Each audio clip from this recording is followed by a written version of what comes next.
Le sens de responsabilité attire la stabilité. Madame, Monsieur, bonsoir et bienvenue. Ravi de vous savoir nombreux à suivre ce nouveau numéro de Destin à main qui vous est présenté par votre humble serviteur que je suis, Divin Kiassissoa. Et nous recevons aujourd'hui l'analyste politique Edouard Mouchia, un des habitués de cette émission qui est l'initiateur de l'association des jeunes modèles de Kinshasa. Ensemble avec lui, nous allons décortiquer l'actualité politique de l'heure. Avant tout, laissez-moi remercier l'ensemble de l'équipe technique qui m'accompagne ces jours. Monsieur Edouard Mouchia, bienvenue. Merci. Avant tout, à la ligne d'actualité, en République démocratique du Congo, enterrement des victimes du 30 août dernier à Goma, le vice-premier ministre, ministre de l'Intérieur, Peter Kazadi, séjourne de nouveau à Goma. Son agenda pour ce second séjour consécutif à Goma est axé sur la cérémonie d'inhumation des victimes de la répression militaire du mois dernier. Les ministres devraient s'entretenir également avec des représentants des familles éprouvées. Et restons toujours à l'est de notre pays. Le général-major Peter Chirimwani venait d'être désigné commandant des opérations militaires en province du Nord Kivu, en remplacement du lieutenant-général Constant Ndima Kongba, jusqu'alors gouverneur militaire en cette période d'état de siège. Depuis une semaine que 69 hauts magistrats de la Cour de cassation, du Conseil d'État et des parquets généraux près ces hautes juridictions ont prêté serment au Palais de la Nation devant le président de la République, Félix Antoine Tshisekedi Tshilombo, qui en a pris acte, venait officiellement de commencer à œuvrer au profit d'une justice distributive. Finalement, l'état de droit est à pied d'œuvre. Je reviens à mon invité, Edouard Mouchia, que je redis encore une fois de plus, soyez le bienvenu dans notre plateau de Destin. Merci beaucoup, monsieur le journaliste. Mikolo Belé, honorable Edouard. Je suis là, bon, Tara, tout ça vient à la course, pour préparer le dossier, la liste, bon. Période de la PSL qui a déposé la candidature, il faut mobiliser, pour sensibiliser la base, et puis les suppliants, et j'ai vu ce mois temps, mais c'est pourquoi les gens ont eu moins de temps pour tout me voir au solo là pour ils allaient belé à Oloba. Merci beaucoup. Il y en a tant, logiquement, rituellement, on a émission à Bisso, il y a opposé toutefois question à Vato Banagno surtout. Il y a depuis 1960. Est-ce que la République du Congo a évolué ou a reculé au regard il y a politique générale, il y a un bon canabis. Ah, normalement, tu évolues. Tu as dit un temps bientôt, mais quand tu évolues, moi, je mais tu es faire le sous. Nandengeni. Ok. Moni, tant que ça vous va jouer pouvoir, avant que tu déclares l'indépendance, parce que tu as la mentalité à Mindele. Voilà, Congolais, il va à Mundele. Tu es pas ma bête. Ok. Quand je dis que je ne pas qu'à Savobu, tu es dit, tu comme l'indépendance, Nabiso. Tu vas bien, tu vivras bien. Mobutu a eu le pouvoir. Malgré un coup d'état, Agada est ma camobien. Mobutu a eu le fauché Karatango ya Lembi. Parce que ma maman a eu la gratuité au Izara na Mobutu. Bik. Cahier, livre, Mobutu abana opesanaye. Et puis, parents bana fait très bien. Tu as parlé de pays. Faut pas obosa na Mobutu tango ya kufi obani oloba obosa na tete. Tu as parlé de pays au bana fait enseigner kitoko. En Afrique. Et puis, enseigner tous autres là bien. Au moins à l'époque, tu bela bana ko envier au Kenya na mikilité pour na ono lo bozui. Mobutu pas et ça peut la période de Mobutu. Na Mobutu tu as na bien structuré. Et puis ben là on politiqueité. Pour ba homme d'affaires, ba vraiment na top.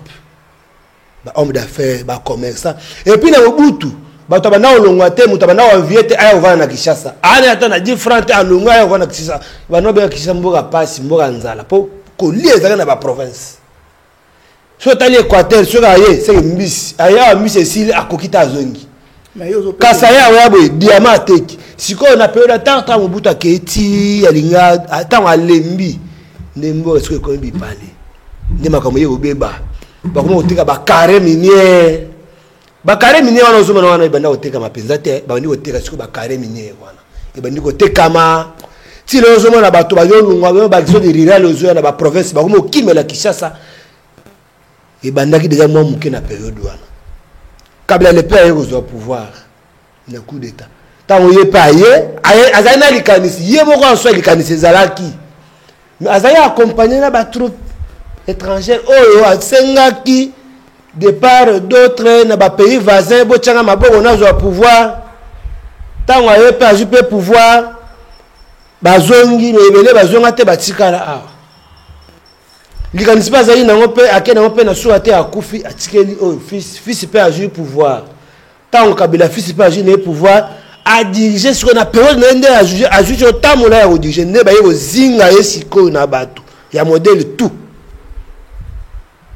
et comme siko modèle o ngana wolo ngai na wolo ba mabete na ancien président Kabila mais na zo lo ba vérité o na tant na eta ngare nyaka o pesa nga passe zake na batu na o ya dirigeant na bango ezake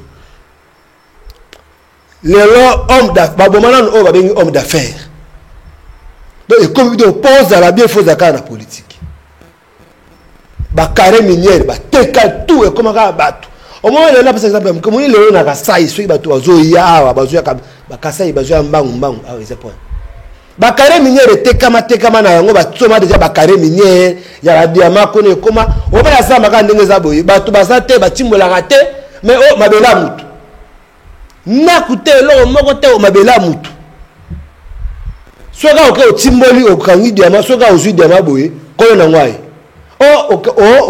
o zui diamant na kaye na ngai mais kaye na o wanga batu voir même soka ba kono ba kade ba nani ba député ba gouverneur na ba sénateur nde ba kolo ba carré minier wana siko kuna ba appauvrir bango ba yebisi bango soko za mo d'affaires so ningo o évoluer bien allez za na parti politique wana siko za il faut za na PPRD ba poids lourd ba province parce que na période ya Kabila za no achaka ba poids lourd na chaque province na ba poids lourd na kina ba poids lourd bazalaki so ningo o évoluer za na PPRD tokena mwaliri moko boye siko tango bato wana bakei ba homme d'affaires tout ba comme na politique na pesa exemple muke omoni ba Moïse azali politicien te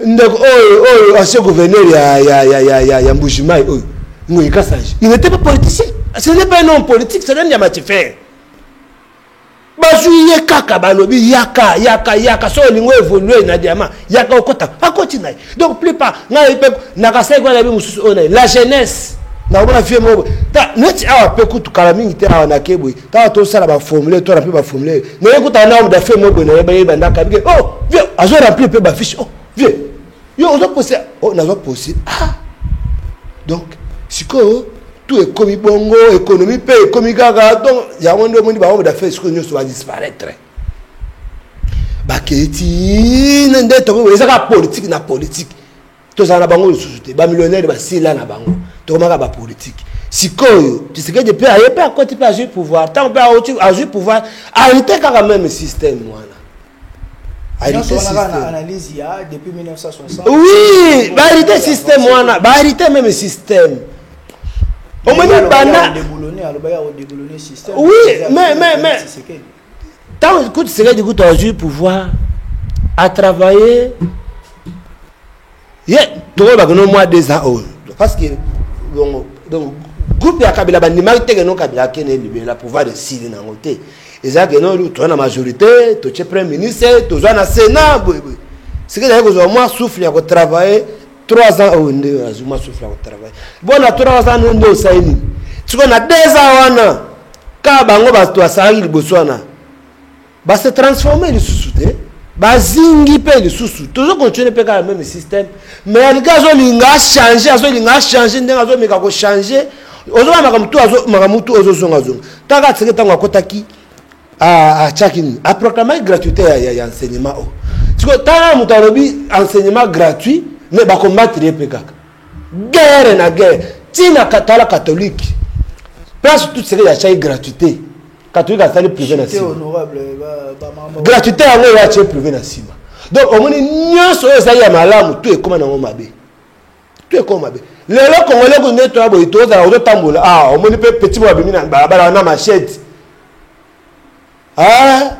abotolo pe mbongo po na machette bato bazana bazomona pe bayebiye pe akepe na ye abima alika pe wana ela makamto ko soutenir te mais ils en ba mboke belé ba acte wana te ba acte na biso te ekozala na bato moko mpe ciblé ekozala te mutu to ko botola mutu li chete mutu to ko ça n'importe quoi te ça n'importe comment te biso ko ça bizarre bato wana basala na bambongo wana bazobaluka mbongo baluka mbongo na ba fille de site crime za na ngo bieza ya makasi mais bakoya te baboto lunette nangolé ça la bakata bato même ba chaînette wana eza problème chaînette le kwa mbongo lunette eza combien au lunette par exemple il y a 3000 botolika awande bateka ngo bongo sous d'autres chez ba manette otolata eza cher. En fait, c'est ça que non, tu hérites le mot ya mabe makasi, tozoko bana yango pe kaka mais ata comme kuzambo ka obunda na pona ko si sango mais c'est en temps. Donc si je te comprends bien, souci dans les alliés, il fallait pas tous indépendance en 1960. Te to kokaji pe kozwa, to soki na biso pe tozaki bien. Na bien indépendance ba kumbaka yango, tozaki pe na mwa lira bien tango to bandaki.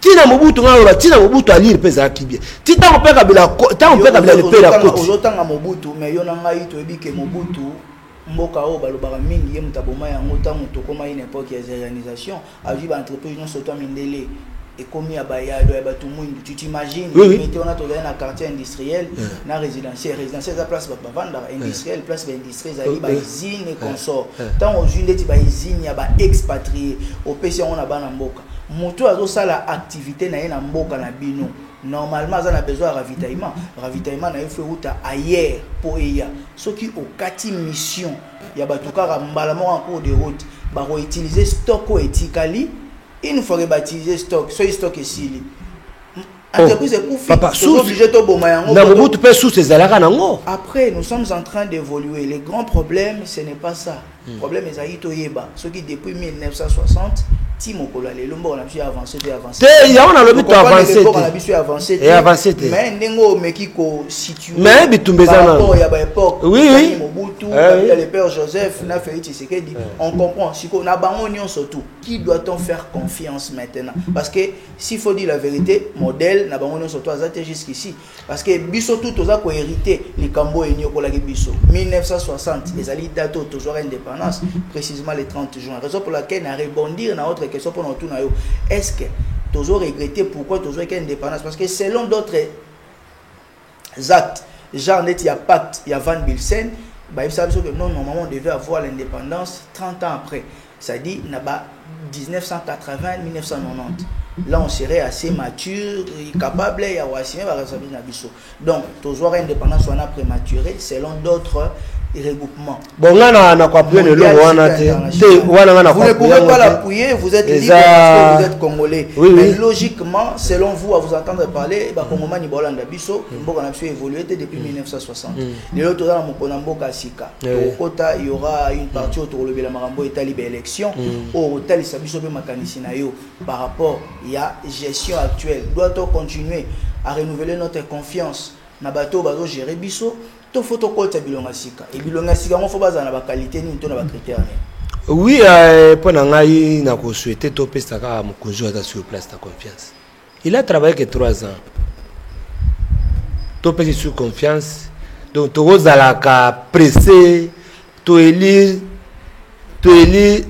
tant to voter 5 ans ekokiti il est pas respecté moni mandat pe élection pe bon ça moka 5 ekoki. Mais par rapport à Nengazo Salela, je pense que tu peux dire moi chance il y a 5 ans. Mais le roi est un pays démocratique. Tu es obligé à chaque fois qu'il y aura élection, tu peux changer la président. Tu peux changer la présidence. Les États-Unis, le Joe Biden a 46e chef d'État. Mais ce qu'on a mieux donné, c'est que Nengazo opposant aux Alatés, tu comprends, tout le basou n'a rien. Mais il est succédé à ça pas forcément fait de opposition. Oui, mais ah oui, t'as la majorité. Oui, mais la majorité, bonne amie, tu as confiance, c'est ça. Par rapport à l'idée à Zanango, par rapport à l'idée dirigé, surtout sur 5 ans, je pense, moi, souffle aux ala. Yo le but est tout renouvelé. Tout renouvelé sur ce, oui, oui. Tu sais qu'il dit que c'est sous 5 ans pour la élection. Alors que le lot, au Yelibiso Awa pour le Belalikambo Italie, grève des professionnels de santé. Doit-on aussi vous présenter autrement? Vous avez plusieurs casquettes, vous avez la responsabilité belée au Asima Nambo Kanabiso, au-delà vous avez analyste politique, vous appelez les sous-soupés dans le domaine de la santé. Donc, les lots, vous avez le Nambo Italie grève. Grève na bino, ils ont salement na gestion. Il y a Félix Tshisekedi Antoine Tshilombo, aux aussi dans les lots. Le peuple congolais a renouvelé encore une fois de plus confiance après ça y 5 ans. N'est-ce pas que vous avez se contredit au monde n'a pas dit par rapport à quoi? N'a répondu noté. Au moins, grève c'est normal. Pour chose de santé, on se retrouve bien normalement. Donc normalement, on se retrouve. Yango, ça n'a droit à réclamer pour l'État, parce que c'est le moins le moko. Oh, il y a genre 5 points à la bien, à soigner peu, batu malamu, batu bas à la bien. Mais là, on a oloba. Après que si là, l'État, tant on est au Bakistan, n'est-ce pas l'État au Bakistan naïe. Mais biso si quoi, bah pour des années, tant on te ozonga ka, to déjà quand n'est bisira to sala comme ça là. Yo, oyebi, à part moi, oh l'État fouta biso, ok, na bozumbo on a banque, oh l'État fouta quand tant on sala. Oh le quoi transfert place na ba hôpital loana. Oyebi, na pas exemple à mouké. Peut-être exemple à quoi rouge eux. Au moins peut-être à quoi rouge à combien ça. Yo quoi taka kona utuna ke. Na oyo bino bokoti saka ah o monita oyo ko hôpital ya kwa rouge na pesa exemple mke hôpital ya kwa rouge to beza ta mateta kitambo so ko cho somba fiche au passer la consultation au somba fiche pas moins de 20 000 ba consulter au futa laboratoire soin hospitalisation au futa nyonso chirurgie au futa mais au moins na ba futi professionnel la santé wana ba futi na fin du mois na entrée na bango moko local ba opese 5 000 francs ba benga en transport na ba benga honoraire pardon honoraire ya médecin ba 5 000 ce qui est belé c'est 20 000 10 000 wana za malamu to za mabe mokonza mboka mbongo nyonso suko ezane te gestion na bango local hôpital à part hôpital gestion wana ya bango ezali déjà exemple ya hôpital ya ko lozo pesa oui oui wala biso moto gérer biso moto gérer ba professionnel mbongo ezali ya agent na médecin directeur agent finance na médecin directeur ne ba lombongo siko boni te ba minganga na lobby ba koma pe ba politicien te pona ni te biso pe to ko sala pe grève contre batuana to sala grève contre mauvaise gestion quoi mauvaise gestion ya au quotidien na ba hôpital na biso to na ba service to salaka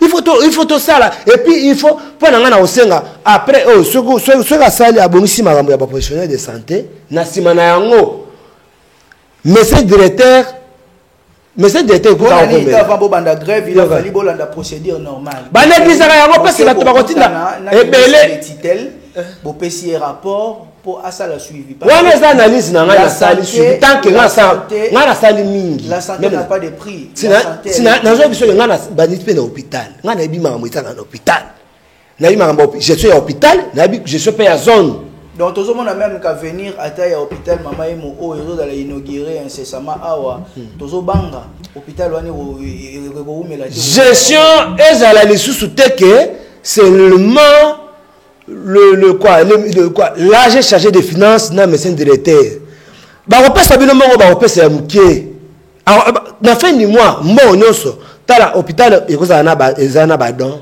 ezana ba partenaire ezana pena mongo oyo po mutu mota ka na hôpital na boko pamba futaka tant mo wana ezoko tabalobi ni so yo tuni balobi ba repesa 5 000 ofunda wapi ba konzi bazui donc so tu médecin directeur na pas médecin directeur comment na politique pourquoi un médecin directeur il faut que politique est nommé. Alors, tant que on a on a béni mokonzi azui.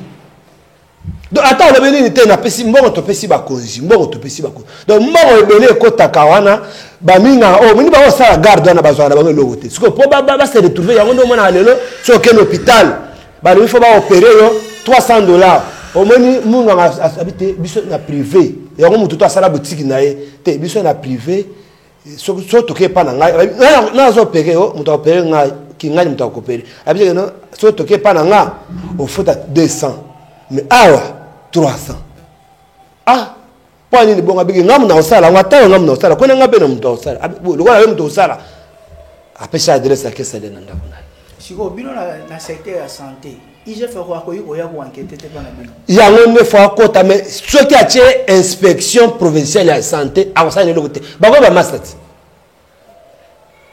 ba gestion provinciale tout ya santé ba ko ba master ba ngonde ba cha ba masana bango wana ba na kota ba zo ma eloko na bango papa je suis en sous-souté on a besoin to bani l'histoire depuis 1960 ti lelo je suis tout comme politique et loko ezate kuna donc ndenge za ndeza no yoko tia age financier oyo tia na musala 5 ans a gérer misolo mais avant la signature ba tout et vous en avez rapport mususu mona ba ba auditer ba tout bon yo ya pétant peu mon oni ba mon mususu ya ba partenaire mususu o ya hôpital tant ya mutuma oye ba na ya zate et vous allez voir age financier na médecin directeur moi muke PMCC de pas oye ba na ba misa to ba ko zo mbongo na ba sali rapport na hiérarchie bino bozaka ba na soda molongo ozela kaka ba pesa yo kaneba o pesa style donc là il est au ça analyste politique Edouard Mouchia que nous recevons aujourd'hui. Il est initiateur de l'association des jeunes modèles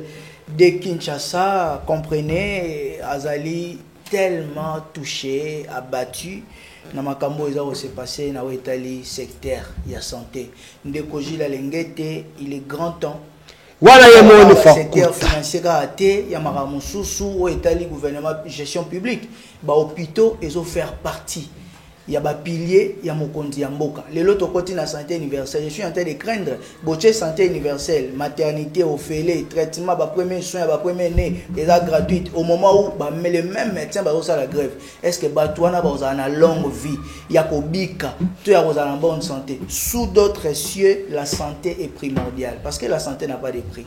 Vie à monter na supporter support ya vie ezaliwa. Est-ce que mutaro kufa na mukolo? Mais journaliste na émission je n'arrive pas à comprendre au moins l'hôpital. L'hôpital est produisant un bon nan. Mais au moins là que pour besoin chlore il fallait qu'un don. Tant que amaille il faut qu'un don. Non son hôpital au moins là bas. On va pas couler les éléments sous te faut qu'un don. Ah maman est moi na ti le mo ko ayo tombe la maman est moi tombe. Yo chokuta maman est mo fele. Mais on ne sait pas parce que mais je peux vous donner un exemple. Il y a l'hôpital du cinquantenaire aujourd'hui et comment abandonner une seule activité tikala na hôpital à cinquantenaire tikala à morgue. Donc comparer la cinquantenaire non faut comparer cinquantenaire de faire allusion na période ya kabila bana otonga biloko lokola biloko na ye moko otonga biloko lokola ye moko mama ye excusez loke bino ka ba to gera ka bo ça je suis à cinquantenaire da différent mama ye cinquantenaire, il ne faudrait pas que tu trompes les Congolais. Cinquantenaire, nulle part, ils allaient à l'hôpital privé. Oui. Représenté comme s'il y a personne qui dit là. Non, ils allaient à l'hôpital public. Mais géré par l'État congolais. Non, mais géré par le gouvernement congolais. Preuve, Bachagi, médecin directeur, un étranger, mais Azala qui surveillait le ministre de la Santé de l'époque. Mais c'est un étranger à ça. Non, mais ils allaient politique pour nous constituer ma cam. D'une part, à l'époque même, il y a le président Mobutu Zobetali Solo Awa.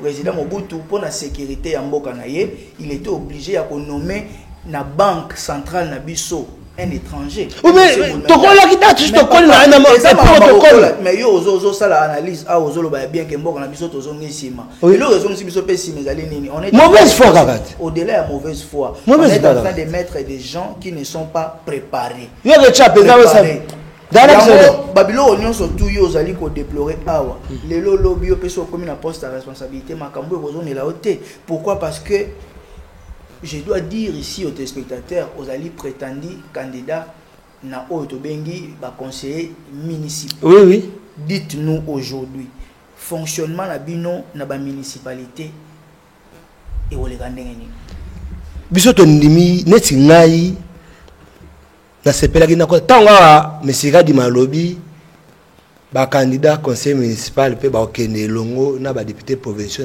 na sepelaki makasi ko sepeza na lingaki kutu na zali prétendant candidat na zali prétendant candidat député provincial na changer ballement na zone na municipalité pour mabe ezande na commune ezande na base tout ça ba conseil communal ezande ba le commune kufi lelo ce qui est sécurité so battre record on a Kinshasa eza commune ne fait absolument rien.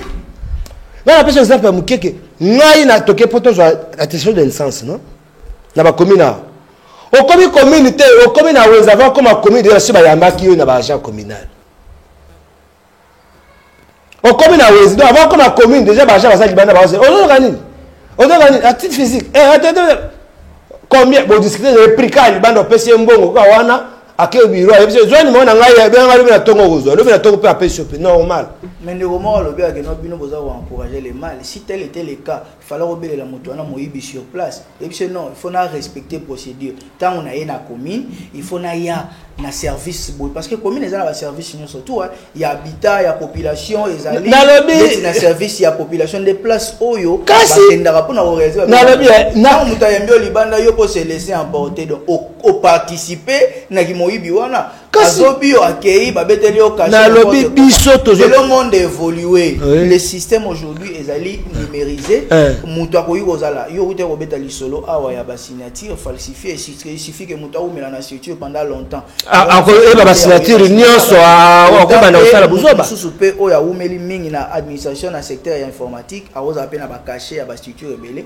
abeteli bino ça ne pose aucun problème l'essentiel est la légalité et la authentique apesi obimo ke ajuno matena poche libanda na douche lobby soki ba agent ya commune basali grève ke bazo futa maté to obela mokonza moko yango nazo lancer appel pathétique na mokonza moko papa Félix Antoine Tshisekedi yozali mwana ya Étienne Tshisekedi le père to vota ki yo pona liti ya papa na yo partout tant on va atterrir dans l'aéroport ya ba pays africains j'espère même si en Europe batutu bande oyembela yo kobosa na te le peuple d'abord na éviter soki lelo okoyi kopesa attention na action ya ndenge wana parce que mandat yango ekomi na suka parce que question même na retourna ngote ya bilan parce que mutu to répondre non to koma na suka il y a eu succession d'invités dans le plateau nanga baza na capacité à répondre à la question en té bazo repousser biso toujours na fin mandat je me pose la question quand est-ce qu'on parlera de fin mandat parce que tu as un processus électoral où ils a entamé donc sous-entend on peut maintenant établir un bilan positif ou négatif pour te renouveler quand bien même invité dans un plateau il est pour que tu peux ça yo encore une fois de plus confiance pour nous gérer biso pour un mandat prochain. Espoir ya ba congolais ezali epai na yo lobi soki osali mabe ba kotanga kombo ya bato travailler na bango te yemora qui c'est en premier lieu lelo batanga kombo ya ndeko Kabila mais Kabila il n'a jamais été bourgmestre il n'a jamais été ministre maire de la ville de l'État et tozali na auto bengi séparation de pouvoir. Il y a d'une part les pouvoirs législatifs, les pouvoirs exécutifs et les pouvoirs judiciaires. Chaque pouvoir est souverain. Na kwa na ye. Mais batanga kombo ya mutu moko. Ezali mokonzi ya mboka. Yo lelo za na mukumba parce que papa na yo alita abunda pona mboka oyo. J'espère que il est grand temps. Soki bato bazali na service na yo bazuli baka ko la émission oyo bala kisa yo élément oyo mwana mboka mutu azali ko belela po biso tozali awa te pona kosala bato ba clin d'œil on est là pour dire rien que la vérité s'il faut que topé ça aux chance aux à la président na biso il faut yo kabambela na biso au sala quelque chose pona Congo et kende liboso to mata. Alors na sisi nte côté kuna na attribution na biso pe loba kité pardon poser question mais na lobby muke kataki na bana ba papa ma commune wana poser makambo vraiment na lobaki na ngai ta yo moni lo wa ndenge wana il fallait que to belela na lobaki te na kendaki enregistrement il faut na yeba qu'est-ce qui se passe na commune ta la lobby na ozala candidat conseil municipal précisément na limité ngaza mona limité na lobaki fona tala mon frère nazo yebisa yo ndeko Edouard Mouchi Congo oyo mona Kinshasa oyo soki kaka conscience ezongi na commune nde Kinshasa ebongi soki kaka conscience ezongi na commune Kinshasa ebongi yo oyo mona napesa exemple moke ba commune mosusu oyo banda moke napesa exemple moko ya oyo mona no atana awa na Kisensu bourgmestre ya Kisensu monika Kisensu na lemba bana ba problème bana conflit ba habita bazoyokana to bayanki bakuluna aya na ya oyo bena ovandi no hôtel no wenzo bengisi batu olobi okei yo soma de sika bourgmestre ya commune songolo pakala avali bena na réunion na ba chef de riz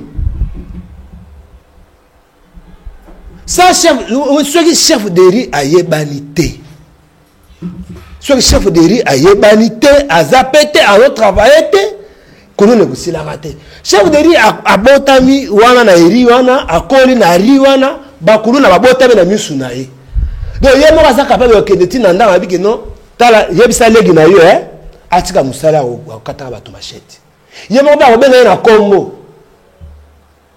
mais azo la police akende le ma masalongo salongo le koma pesa na samedi bazo bas pesa insalubrité ozo na Kinshasa commune tout faut se prendre en charge et te no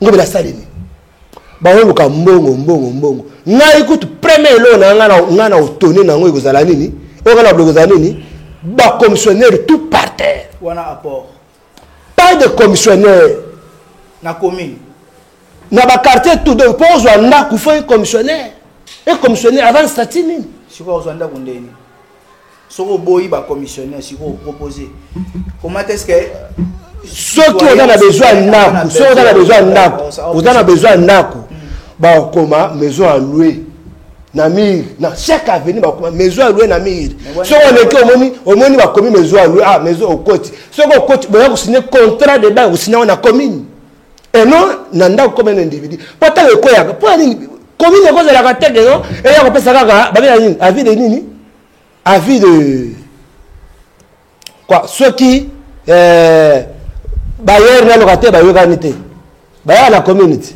préavis pardon pas la préavis comme il faut kata makamu faut appeler ça préavis comment on appelle ça mutu préavis a obimana ndako abatu ndenge ba bandanga pe oyeba kapete donc vice de procédure oui non comme on a la commune oh préavis pena moi il peut jouer après mutu pe atanga so pe français qui toko oh préavis ba ça me bato faut que toi kanga baye kuta kanga oh ya kota ki ndako na ojo nini mukolo nini ngana yebi baimboka baolanda biso baebi ete ozali candidat conseiller municipal ya commune ya Limete. Oui. Je vous présente encore une fois de plus na bana Limete bamona o malamu ete bapesa yo confiance souci ozanango o réaliser yango surtout que ozali o tozobenga ba oiseau rare o gératé to tenter yo totala so redecevoir biso commune kaka oui biso commune. Là nous allons profiter pour lire quelques dépêches à notre disposition. La police nationale venait de bénéficier d'un gymnase multisport inauguré déjà. Moïse Katumbi satisfait de sa tournée dans quelques parties du territoire congolais. Salomon Diès Kadela, conseiller spécial de Moïse Katumbi, qualifie son procès de procès de la honte. L'audience se poursuit. D'autres révélations sur le dossier Matata Mpogno, sur le marché des restaurations. Dans chaque vol appartenait à une société qui lui était associée. Il s'agit là de l'entreprise, pas de la compagnie Congo Airways, auquel il recevait un montant là que je ne saurais citer sur chaque billet d'avion vendu et sur la dit compagnie, dont le côté repas et le côté boisson, ça fait très mal. Même les montants, si je le disais comme ça aux téléspectateurs, ça allait encore estomaquer les gens. C'est vraiment un dossier à suivre. Nous allons les suivre de très près parce que nous sommes là pour informer, former et aussi divertir. Mais pour ces cas, nous allons vous informer. Bientôt, la compagnie nationale d'aviation Air Congo va retrouver son souffle avec ses 11 avions pour servir toute la République démocratique du Congo et le prix des billets qui permettra à tous les Congolais de se déplacer partout en RDC. Nous osons croire que Air Congo est pour remplacer Congo Airways et Air Congo est image à Air Zahir, certainement invité Nabiso Zanamo Il y a aussi une course ici à la présidentielle de 2023 auquel nous voyons quelques figures de proue. D'une part, il y a Moïse Katumbi, Chapwe, Lisanga Bonganga, Matata Mponio, Martin Fayoulou, Félix Tshisekedi, Franck Diongo, il y a des Constant Moutamba, il y a des Rex Kazadi, tous à la course. Il y a aussi une dame que je n'ai pas encore si bien maîtrisé le nom. J'y reviendrai dans nos prochains numéros. Angaliema, la route Nzolana en pleine réhabilitation pour relier les quartiers Pompage à Lipen en passant par Sangamamba et Malueka. La population ne cesse assez de remercier les chefs de l'État. Pourquoi? Parce que c'est vraiment un combat de dur labeur.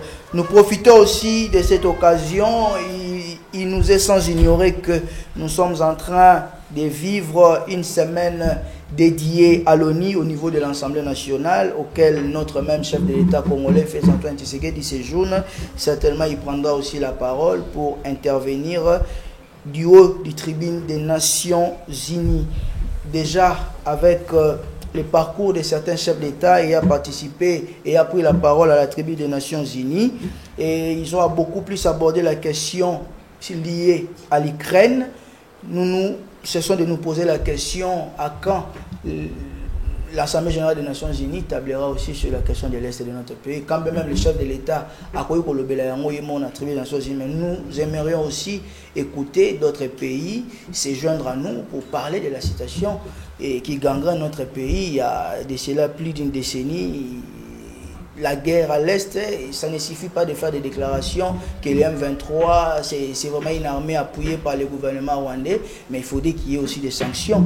Le cas de l'Ukraine aujourd'hui, toute l'Europe se retrouve autour de l'Ukraine pour affaiblir, si pas mettre à mal, la Russie en tête par le président Poutine, qui ne cesse de faire parler de son nom et de son expérience en ce qui concerne les services de renseignement et surtout la clandestinité. Nous reviendrons, nous laissons cet appel. Nous avons besoin de gens qui maîtrisent bien la politique internationale dans sa globalité, des gens qui sont capables de pousser les réflexions un peu plus haut pour aider les Congolais à cerner à long et à large. Et voilà. Essayez de nous contacter et vous serez les bienvenus sur ce beau plateau de Destin en main. Boya to kabola makanisi, tout un thème très important et tellement boyaoni. Le monde va, vit-il l'époque multipolaire ou bipolaire? Parce que les bipolaires, nous connaissons, c'est les États-Unis d'Amérique et la Chine. Aujourd'hui, il y a la multipolarité auquel il y a plusieurs puissances. Il y a même aussi des puissances intermédiaires qui ont rejoint. Il y a les cas des Arabes Unis, les Qatar et consorts.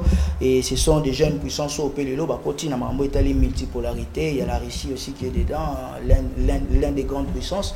Nous allons parler vraiment à long et à large sur différentes interventions, même des chefs d'État, les présidents américains, les présidents ukrainiens en personne, qui pour lui c'était la toute première fois de participer à cette assemblée des Nations Unies.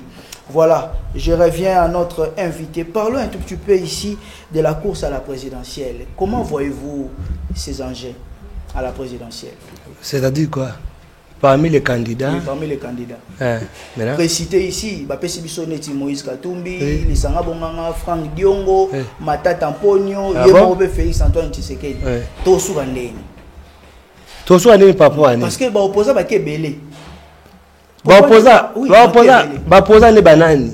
Il faut pas, non, il faut différencier. Non, il faut savoir comment différencier un opposant politique et un opposant des médias. C'est un opposant qui choisit les médias. Un nouveau concept. Des opposants des médias et des opposants politiques. Ah, il y a des médias. Non, les bananes sont opposants aux médias. Nabato baba pesi biso wa banani bazo poser un média. Tezala ba mususu oye baba média kaka. Nous na banani. Na ba opposant to na bien na ba opposant nyonso wana ozoyoka wana. Opposant nyonso yoka peza you know atemi aja ata veme oya bavanda ata na veme wa sala ata meetinga. Mobilisation na yo mo président na yo candidat. Ba candidat mususu ezaka ba 100 000 ka kadima ka zo na 100 000.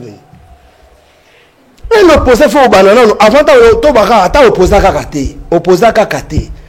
Ta yo linga opposile nanu. Banda vanda nanu ba base. Ba province tout faut boye ba yo.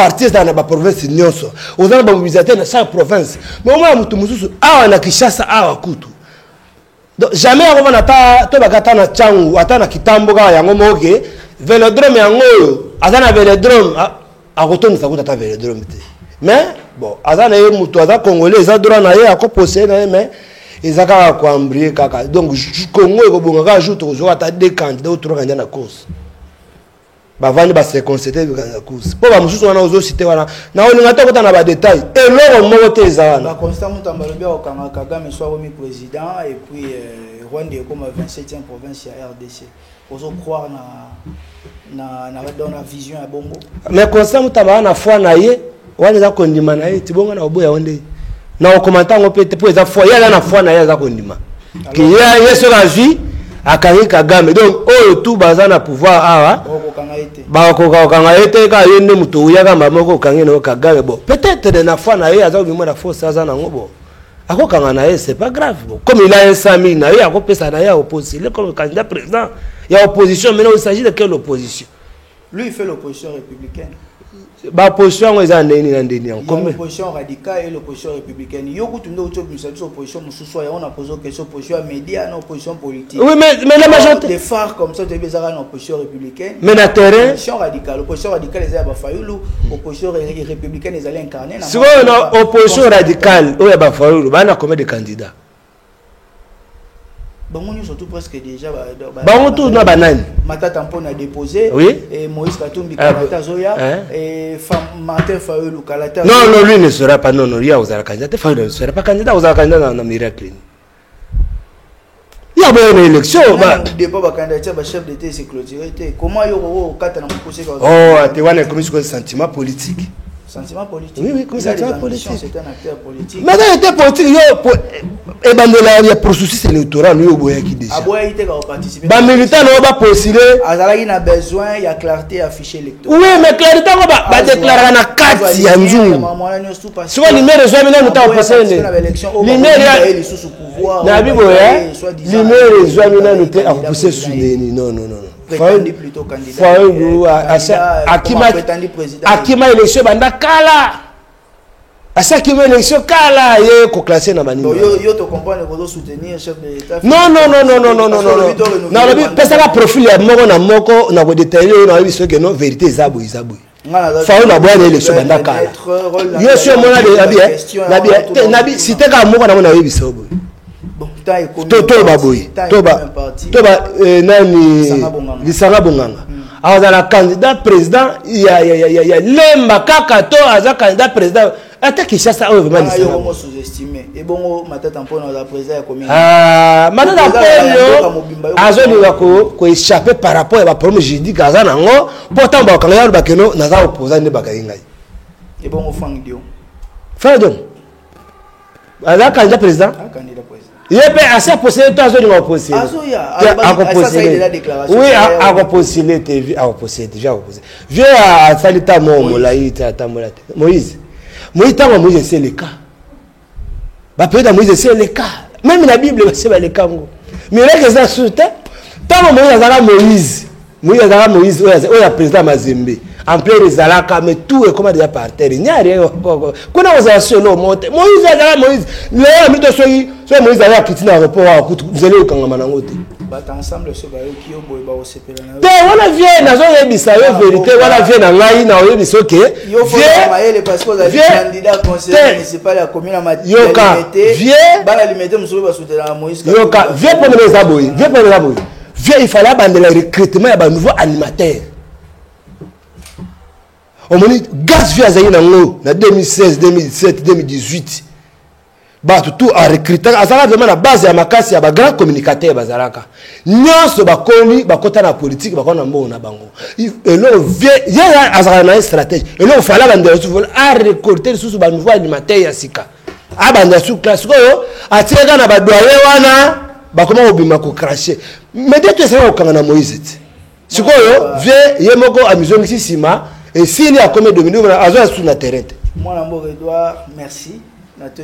Na basalo moko concernant moi profil na makamoto le la mamona ba commune naza prétendant candidat na élection municipale na circonscription électorale ya limité na mwamba mabuto lobela makambo biso to hotel meza boyi na commune ndenge za wana nde moteur ya mboka province peut évoluer il faut commune ezala sans commune lo mo salema te le salongo na biso ne po na biso salongo ekozala nde salongo jamais ekozala non